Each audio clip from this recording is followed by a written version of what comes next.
semuanya ya. Jadi apa itu law of projection? Salah satu bagian dari, jadi turunannya itu. Jadi kan turun tadi dasarnya itu 3 tadi. Dasar dari ilmu magnet rezeki itu 3 pernyataan tadi. Lalu kemudian setelah itu kita dosanya dosa apa sih? Nah, saya mau kasih tunjuk ini teman-teman semuanya ya, bahwa ini seperti infocus ya, infocus, terus kemudian dia memancarkan sinyal ya, atau memancarkan cahaya ke proyektor kan gitu ya. Nah, kemudian di sini ada dihubungkan dengan sebuah laptop, ya ada kabelnya ke sana, ya kemudian dia terpancar cahaya. Sekarang pertanyaan saya, kalau di sini A, maka di layar pasti A, ya kan? Sorry, saya ganti, ya. Kalau di layarnya B, maka kalau di laptopnya B, pasti di layarnya B. Kalau di laptopnya C, pasti di layarnya C. Kalau di sininya D, pasti di sininya D, dan seterusnya. Nah, maka teman-teman semua, ini adalah sebuah hubungan ya, bahwa manusia itu ajaib. Manusia itu ajaib. Dia bisa memancarkan apa saja. Pokoknya apa yang Anda sampaikan itu jadi, ya. Nah, apa yang Anda ngomongin, aduh kok kepengen duret, ting, datang duret, gitu. Aduh kok kepengen BMW, ya Allah kepengen BMW, ting, datang. Cuma BMW nggak gampang ya. Saya mau kasih tahu beberapa yang hampir teman-teman tuh sudah pernah melakukannya. Contohnya, misalnya Mas Naufal ini ya lagi rapat gitu ya di sekre kampus ya. Nggak tahu sekarang rapatnya di online ya. Kalau dulu saya rapatnya di sekre kampus. Lagi ngobrol sama teman-teman, terus lagi ngomongin ya Dani itu ya, itu Dani yang hidup baik hati, sombong, rajin, dan pintar menabung gitu kan. Tiba-tiba ujuk-ujuk mak bedundu itu si Dani datang. Kemudian kita ngomong, panjang umur, gitu kan? Panjang umur, baru aja kita omongin. Sekarang saya mau tanya, siapa yang nggak pernah terjadi hal seperti itu? Ya, dari 100 orang yang saya tanyakan, 120 yang jawab pernah terjadi seperti itu. Pernah apa sering? Sering. Berarti kita tuh pernah menyampaikan sesuatu, kemudian dia terpancar ke alam.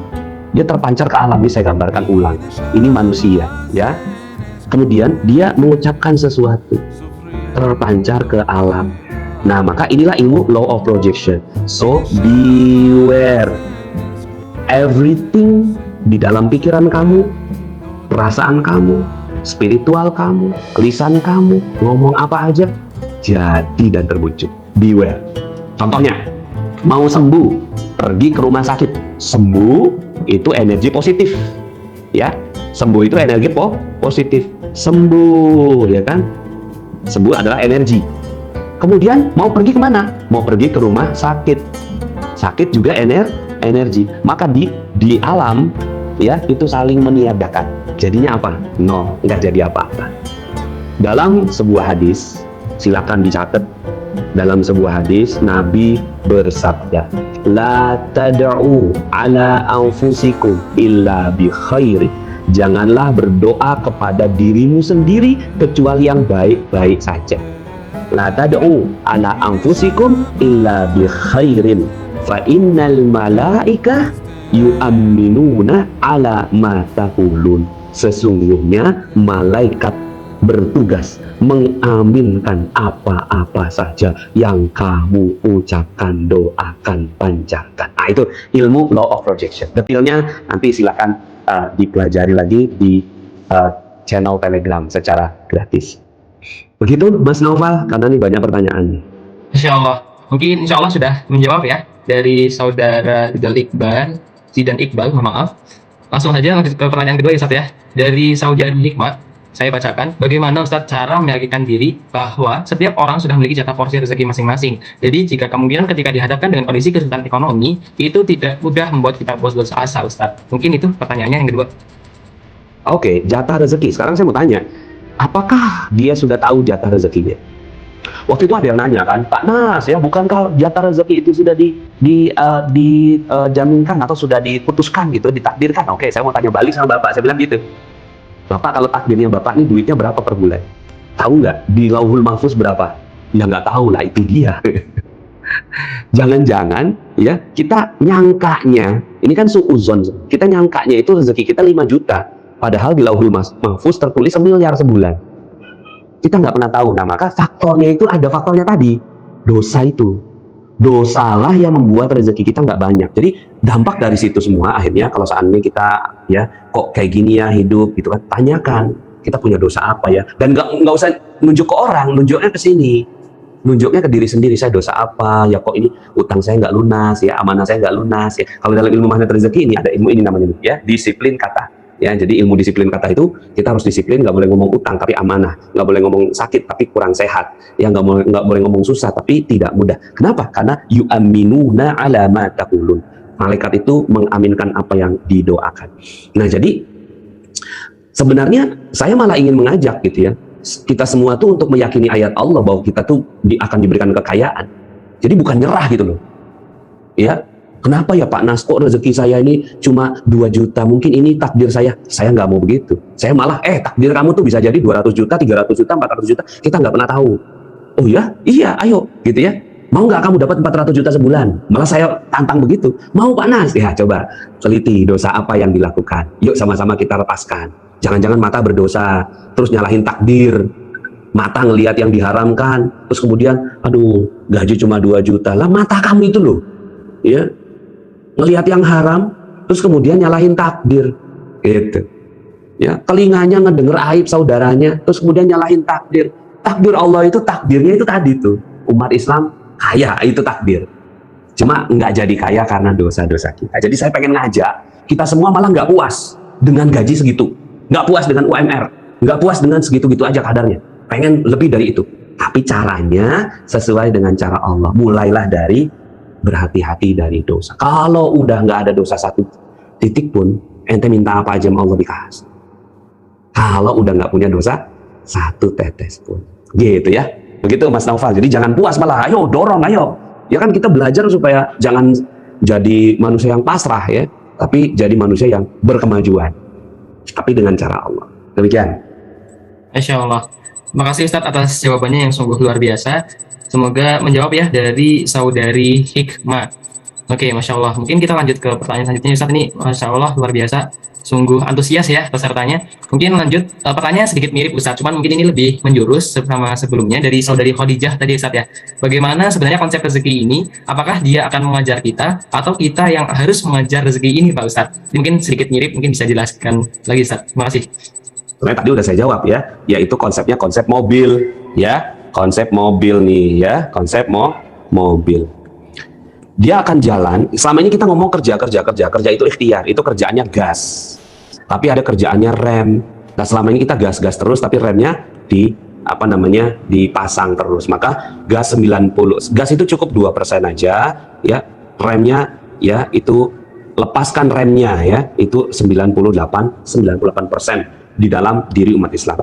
Nah, cuma kan gini ya, ada yang akhirnya bertanya, Pak Nas itu orang nggak kenal Tuhan, kenapa kok dia dikasih kekayaan sama Allah? Gini, sepanjang hidupnya orang-orang yang ingkar kepada Allah itu sepanjang hidupnya ingkar. Ya, sepanjang hidupnya orang yang nggak kenal Allah itu, orang yang syirik itu, inna syirka la zulmun azim. Sesungguhnya orang yang syirik kepada Allah itu mereka memiliki kezaliman yang besar. Tapi apakah mereka pernah berbuat baik? Pernah, yes. Ya, nyebrangin nenek di jalan, bikin ini teknologi ini ya, kamera ini, kemudian laptop ini kan orang-orang nggak kenal Tuhan yang bikin, ya. Itu perbuatan baik, maka Allah Maha membalas perbuatan baik. Dibalasnya di mana? Di dunia. Supaya apa? Supaya Allah nggak punya hutang lagi. Di akhirat Allah udah nggak punya hutang. Nah itu dia. Sementara kita, imam kita, orang Muslim sepanjang hidupnya berbuat baik. Kenapa? Karena tidak ada perbuatan baik yang paling disukai Allah kecuali asyhadu alla ilaha illallah. Kita ngaku bahwa Allah itu Tuhan. Tapi pernahkah kita berbuat dosa? Salah, khilaf, alpa, lalai, lupa? Ya, pernah banyak. Maka Allah Maha membalas perbuatan salah, dan Allah nggak tega balas perbuatan salahnya orang yang beriman di akhirat. Dibalasnya di mana? Di dunia. Itu konsepnya memang berbeda. Lain ladang, lain ilalang. Itu istilah saya. Ya, jadi lain ladang, lain ilalang. Cara kita ini, cara kita itu ya udah pokoknya remnya diangkat dulu, ngegas mah dikit aja. Sehingga akhirnya ikhtiarnya umat Islam tuh santai. Sementara mereka kebalikan, ya, gasnya 98% mereka, ya, remnya cuma 1% gitu, ya. Nah, remnya tuh cuma ngelepas dikit aja ya, supaya apa? Supaya di neraka mereka masuk dibalas oleh Allah Subhanahu. Begitu ya, Allahu a'lam. Itu konsepnya. Jadi konsepnya rezeki itu ya itu sudah Allah takdirkan, tapi kita nggak tahu takdir ya. Makanya bedakan antara takdir dengan nasib. Ya, ini takdir, beda dengan nasib. takdir ini ya domainnya siapa? Domainnya Allah. La yus'alu amma yaf'al wa hum yus'alu. Sementara ya nasib ini ya urusan manusia al-insan. Ya. Jadi jangan dicampur aduk. Takdir memang nggak bisa diubah, tapi nasib bisa diubah dalam Al-Qur'an. Ya, Allah sebutkan innallaha la yughayyiru ma biqaumin hatta yughayyiru ma bi anfusihim. Sesungguhnya Allah tidak merubah nasib satu kaum sampai manusianya sendiri yang mengubahnya. Maka yuk kita ubah. Ya, satu yang kita pelajari hari ini adalah ya kitab buang dosa itu ya. Demikian Mas Nova. Masya Allah, luar biasa terkait takdir dan nasib ternyata berbeda, dan kita harus yakin itu ya Ustaz ya, untuk keajaiban akan datang kepada kita. Masya Allah. Mungkin untuk pertanyaan dari saudari Nida sudah terjawab ya, terkait bagaimana menyelimuti keraguan tadi. Kita harus yakin ya Ustaz, bagaimana keajaiban itu bisa datang kepada kita. Kemudian untuk saudara Danes juga untuk pertanyaannya, amalan apa saja untuk minta ampun itu terkait taubat tadi Ustaz ya. Jadi untuk solusi ketiga tadi adalah bagaimana kita taubat seperti itu. Mungkin langsung saja karena keterbatasan waktu, mungkin ini pertanyaan yang terakhir Ustaz ya, dari saudari Uli. Ustaz, saya sudah mempraktekkan ilmu Garputala dari 4 tahun yang lalu Ustaz. Pernah suatu saat saya mendapat ayat dan saya mempraktekannya. Tapi setelah saya menjalaninya, saya merasa langkah saya salah. Apakah karena saya kurang memahami ayat tersebut, atau cara Garputala saya yang salah Ustaz? Syukron sebelumnya. Mungkin sudah pernah membaca bukunya Ustaz Nasrullah ini ya, saudari Uli. Mungkin Ustaz bisa langsung dijawab pertanyaan saudari Uli. Iya. Memang kalau ilmu Garputala ini panjang ceritanya ya. Saya sarankan untuk lebih, kalau memang benar-benar serius kan berarti mencari gitu loh ya.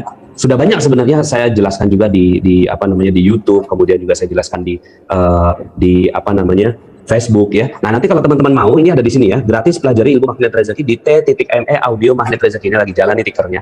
Ya, silakan teman-teman semuanya ya di screenshot ya untuk masuk ke Telegram, atau nanti ada panitia yang bisa menuliskan. Jadi karena keterbatasan waktu saya nggak bisa jelaskan, karena untuk menjelaskan tentang Garputala ya itu saya dia perlu training sendiri. Tapi nggak apa-apa, Anda nyoba aja. Nanti kalau seandainya dapat ayatnya, zikirkan aja. Nanti minta petunjuk sama Allah. Ya Allah, saya nggak paham, tolong pahamkan saya. Ya Allah, saya nggak ngerti, tolong ngertikan saya. Ya Allah, saya mungkin nggak tepat dalam memaknainya, tolong bantu saya. Ya Allah pasti apa namanya menjawab doa Anda, gitu ya. Seperti itu. Jadi ini nanti teman-teman kalau seandainya itu, atau ini ya, ini yang paling ini di sini ya, di t.me audio magnet rezeki, all free, semuanya gratis yang ada di sini ya. Silakan kalau ingin mempelajari ilmu magnet rezeki, panjang itu ada 44 jam ya. Kalau sekarang kan cuma 1,5 jam ya. Nah, itu ada 44 jam sambil ngunyah materi-materi di kampus ya, sambil mungkin dengerin boleh. Wallahu a'lam bishawab. Masya Allah, ternyata dari peserta-peserta ini sudah banyak mengikuti kegiatan Ustadz Nasrullah ya Ustadz ya. Jadi bukunya mega bestseller, sudah terjual di seluruh pelosok Indonesia, dan ternyata sudah banyak yang mempraktekkan tadi ya Ustadz ya, terkait Garputala ini. Masya Allah. Dan mungkin untuk teman-teman yang lain bisa screen capture tadi ya untuk Telegram Ustadz ya. Untuk linknya t.me /audio magnet rezeki. Jadi nanti bisa join di sana, dan teman-teman bisa untuk mendengarkan ya Ustadz ya, karena materinya sangat banyak ya Ustadz. Jadi mohon maaf karena keterbatasan waktu. Jadi saya selaku moderator membatasi pertanyaan Ustadz ya. Tadi pertanyaan dari saudari Uli sekaligus untuk pertanyaan terakhir ya Ustadz ya. Mungkin karena sudah sore juga ya Ustadz, mungkin dari Ustadz bisa menyampaikan nih closing statement kepada kita semuanya selaku peserta di sini. Untuk closing statement, waktu dan layar kami persilahkan. Baik.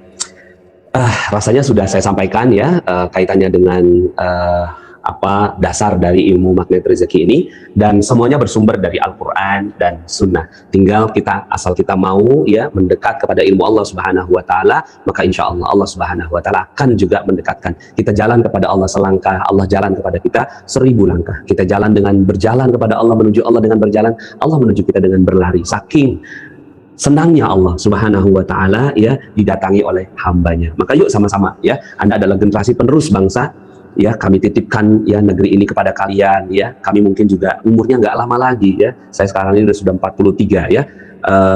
Anda yang masih panjang sekali ya, waktunya untuk memberikan kontribusi terbaik bagi negeri ini, maka berikan kontribusi dengan ilmu Allah. Karena sekarang ilmu Allah dengan ilmu Barat itu nyampur, sehingga akhirnya kita nggak bisa lagi menentukan yang mana yang sebenarnya ilmu yang terbaik. Maka bismillah, sambil Anda belajar di universitas, yuk sama-sama belajar juga ya ilmu Allah. Ya kalau seandainya nggak sampai belajar ngaji kitab, tapi dengan ilmu Allah yang dengan kita kemas sebagai ilmu magnet rezeki ini, semoga Allah Subhanahu wa taala memberikan kejayaan kepada Anda semua. Demikian Mas Naufal. Saya juga bahagia, terima kasih banyak ya sudah mengundang saya, happy banget saya ya. Mudah-mudahan ada generasi muda yang hebat ya di kemudian hari. Amin amin ya robbal alamin. Masya Allah, terima kasih Ustadz yang telah berbagi materi, pengalaman dan juga insight-nya nih ya. Jadi sore-sore berfaedah ya Ustadz ya. Mungkin ada yang disambi masak ataupun disambi menyiapkan buka gitu ya. Jadi bisa lebih produktif ya di sore hari ini. Masya Allah, terima kasih banyak Ustadz yang sudah hadir menyempatkan di sore hari ini. Mungkin untuk teman-teman semuanya, karena kepada teman-teman yang telah menyempatkan hadir di sore hari ini, dan terima kasih juga nih kepada Ustadz Nasrullah yang telah memberikan insight pengalaman dan ilmunya. Dan Ustadz, mohon maaf dari kami apabila ada salah, dan semoga kita bisa bersilaturahmi kembali Ustadz, bisa bertemu secara langsung, dan pastinya dengan keadaan sehat walafiat. Amin amin ya robbal alamin.